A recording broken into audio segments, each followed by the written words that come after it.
Hello everyone, how you doing? Jonathan Casey here with Mercury's Messenger Astrology. So today's video I want to talk about the Saturn and Jupiter Great Conjunction at 0 degrees Aquarius.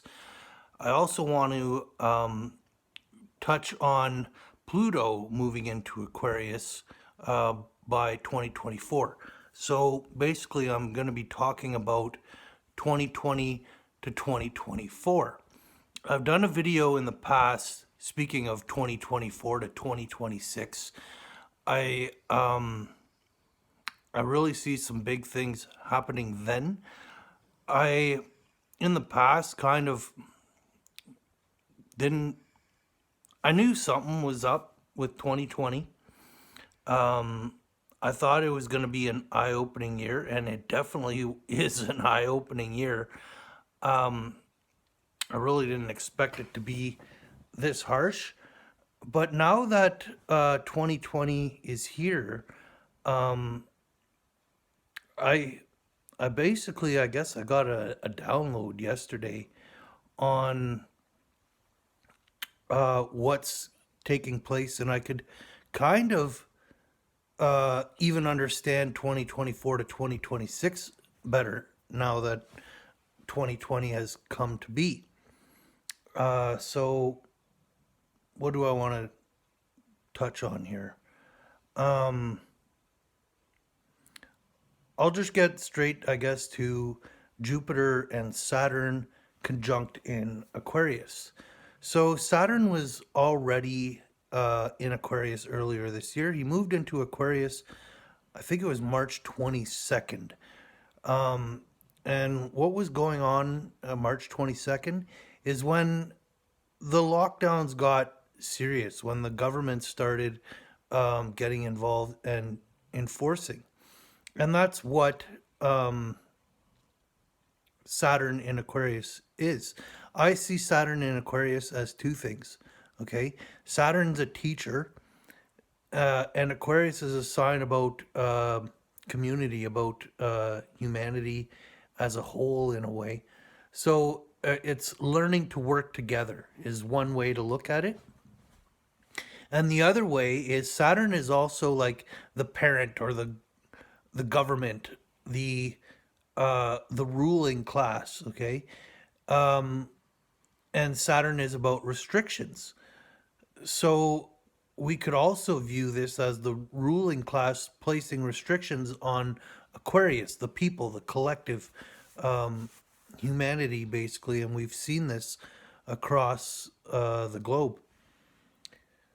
So when this all started unfolding in March, I was no fool to what was going on. I knew exactly it was a government enforced lockdown. Now, they say that Pluto and Saturn in Capricorn is about viruses, and it could very well be. However, this virus isn't what as big as it's been hyped up to be. And I think that's what Jupiter actually is doing is for some reason with his conjunctions to Pluto, 3 conjunctions this year, was about inflating, hyping up the the buzz, the transformation, because that's what Pluto really is transformation. And yeah, so anyhow, let's get back to yeah, so then something that happened as well in March when this all started happening is I looked at the astrology and I saw that Saturn was going to turn retrograde around the 15th of April. And so I said restrictions are going to start to come off around the 15th. And I think it was around the 12th that we started to see some of the restrictions starting to come off. And I had also said there will be a second wave in the fall when Saturn uh, goes direct again. However, Saturn retrograded back into Sagittarius. So when he went direct again, we started seeing cases and all this, but the harsh lockdowns really didn't happen. And that's for, to me, I believe, for the reason that if they had tried to, we would see right through it. Sagittarius is a sign of thinking about what we believe, what we think, and so we're approaching. Saturn's approaching the end of his time in Sagittarius now, and so the lockdowns are starting to begin again. However, I don't feel like they could go so harsh, otherwise they're gonna reveal themselves. And what I mean by that is I believe that the ruling class, those who rule, are wizards. They understand astrology. They work with it. But I feel like there's two sides to it, right? You could work with it in a good way, or you could work with it in a selfish way. Okay, selfless or selfish, Virgo, Pisces, I guess. And we're coming out of that paradigm, that age, the age of Pisces. So where am I now? Yeah. So Saturn and Jupiter in Aquarius, I feel like at 0 degrees Aquarius, something's gonna go down. And whatever is gonna happen is going to, the truth is going to come out, but it's going to be highly restricted, right? Truth is Jupiter, restriction Saturn, and Aquarius really is a sign of information. It's an air sign. It's thought. It's said to be the higher octave of Gemini, or I might be getting that wrong. At least Uranus is the higher octave of Mercury, and Uranus rules Aquarius, and Mercury rules Gemini. Anyhow, Jupiter moves a lot faster than Saturn. So Jupiter is going to be in the sign for just over a year. And Saturn, it's 2.5 to 3 years. So I think it's going to be 2.5 because he already did a small little stay in Aquarius in the spring. So Jupiter is bringing the truth out, okay? But until really Jupiter moves and gets some distance from Saturn, that truth is going to be restricted, weighed down, and hidden. Okay, but once Jupiter gets far enough ahead, the truth will come out. But in that meantime, restrictions and government is all going to be trying to really fortify their power. Okay, so yeah, so now with that being said, with Jupiter and Saturn, there's something I meant to check out before doing this video and I failed to. I wanted to see where Jupiter would be in 2024. I could probably just do a quick little calculation. But anyhow, so Saturn's going to be in Aquarius until the middle of 2022. And then he moves into Pisces. Now, I don't see things getting better with Saturn in Pisces, to be honest, because Pisces has been said to be associated with jail, with prison. Okay, so Saturn there is actually going to be trying to teach us how to escape our self-created prison. And the reason why I say self-created prison is because to really grasp the energy out of any sign, you got to look at the opposing sign, which is Virgo, and Virgo is selfless service. Therefore, I look at Pisces as how we serve ourselves, and it's the self-created prison, the things that we've done that trap us. For example, you buy a house. Now you're stuck to a mortgage. You get a job, and these were choices you've made. Okay, but now you're stuck. Yeah, there's ways out, right? But you're committed to, and committed is you get committed into a mental institution kind of deal, right? So it is a sense of imprisonment, because Pisces is also I feel like the psych ward.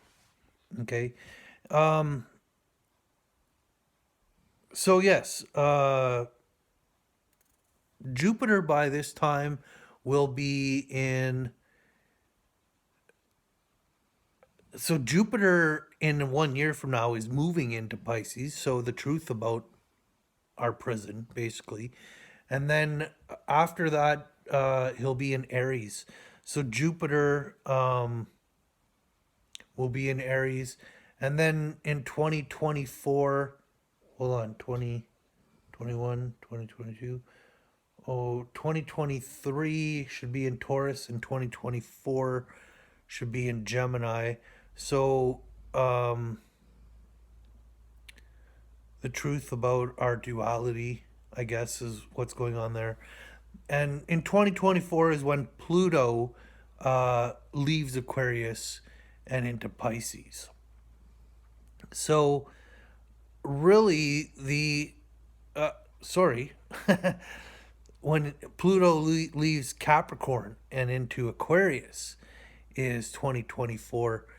So, Pluto's really, Capricorn is the structure, the foundation, society, the systems, and whatever that society is founded on.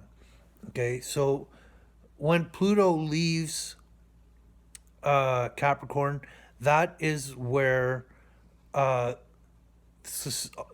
changes of society will be complete, and then Pluto will be transforming humanity, basically the collective. So until 2024, we really have some trying times ahead of us. Okay, 2020, you think 2020 was difficult? I feel like 2021 is going to be insane. 2022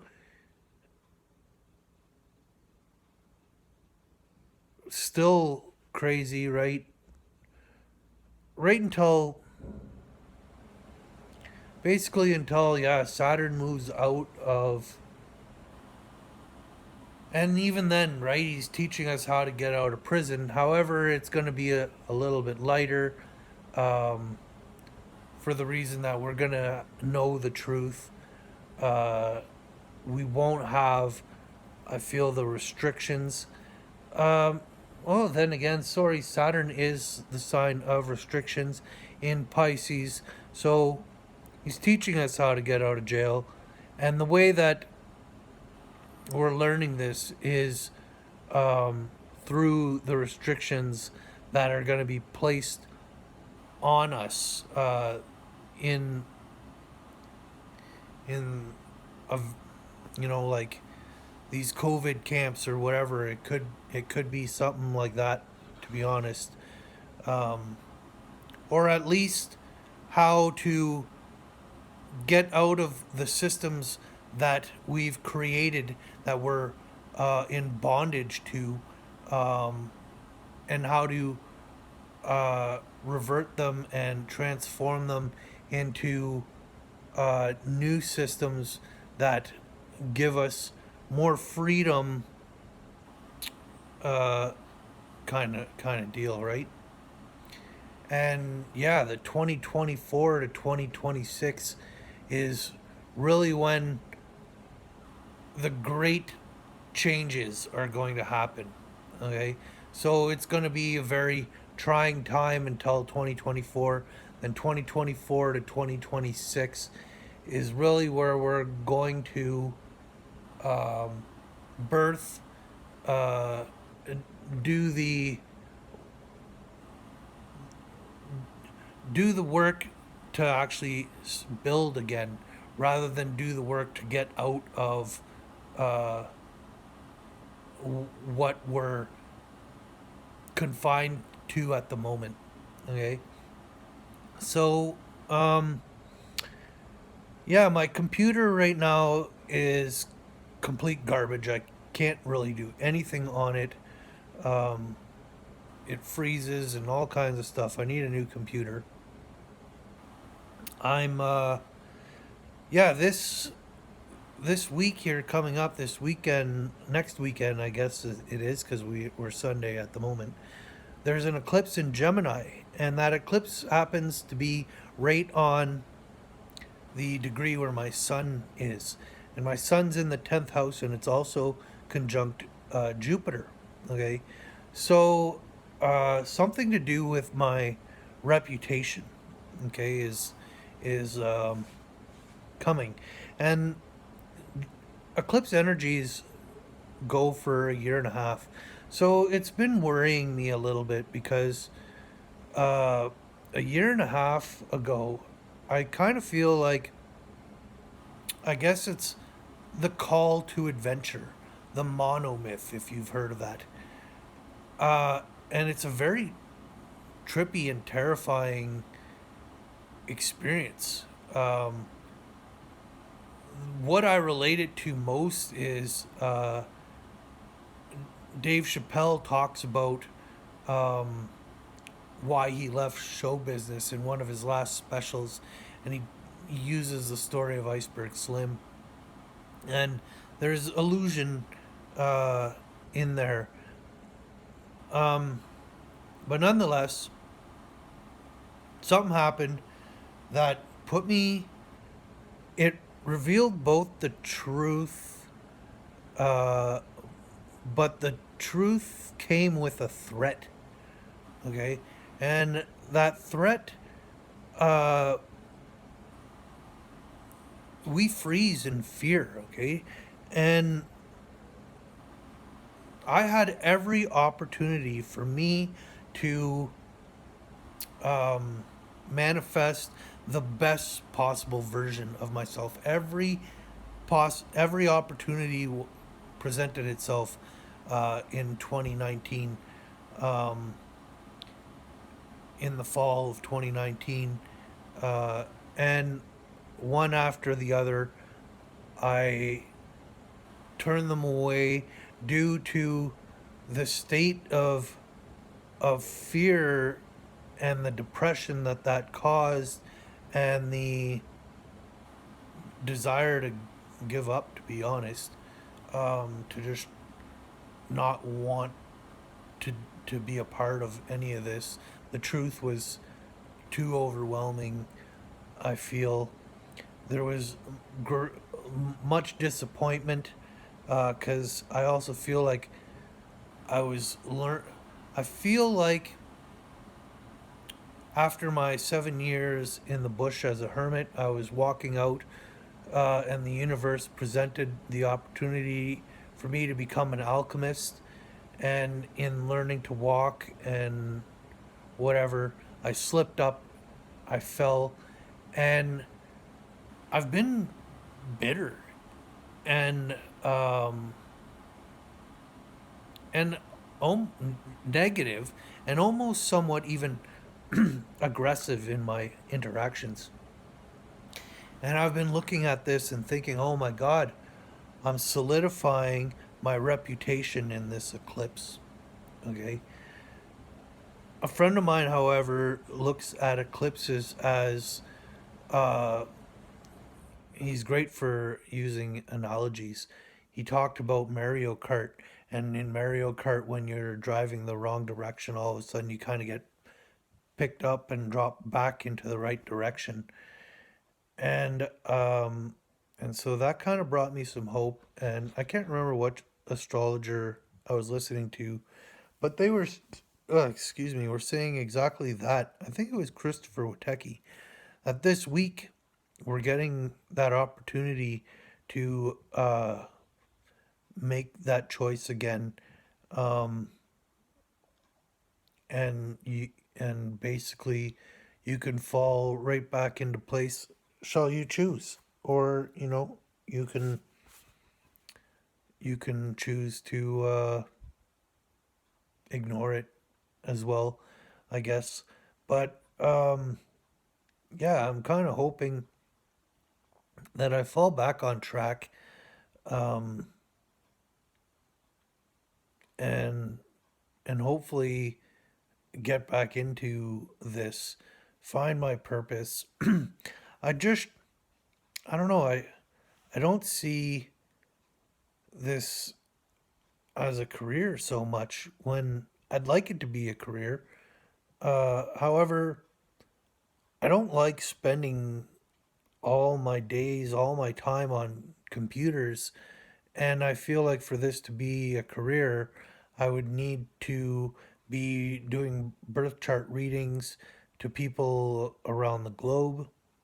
And so it is a lot of computer time of looking at the charts, doing the videos, doing um, the talks with clients, and of a digital world depresses me. I don't want that, as well as I don't want to live in a world uh, where money is our motivator, or that money is basically like we need to make money to make the world go round.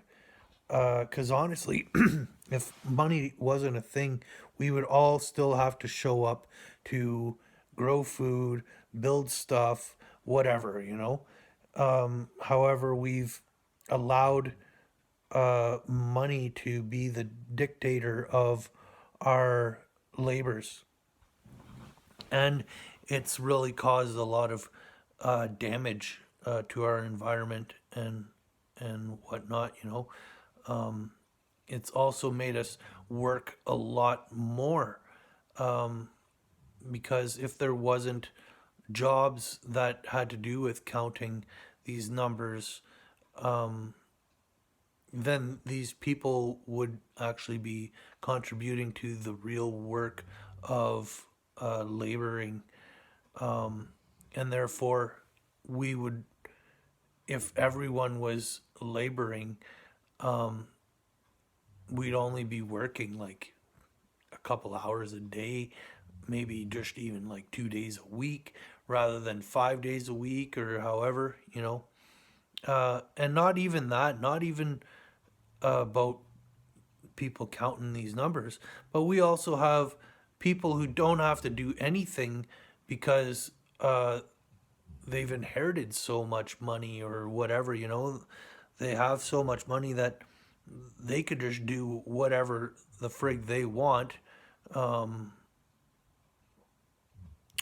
and, uh, without money, there wouldn't be that kind of inequity and everyone would have to contribute. So we're moving into 25 minutes almost of this video. So I'm going to let you guys go. Um, I'm really hopeful for this eclipse.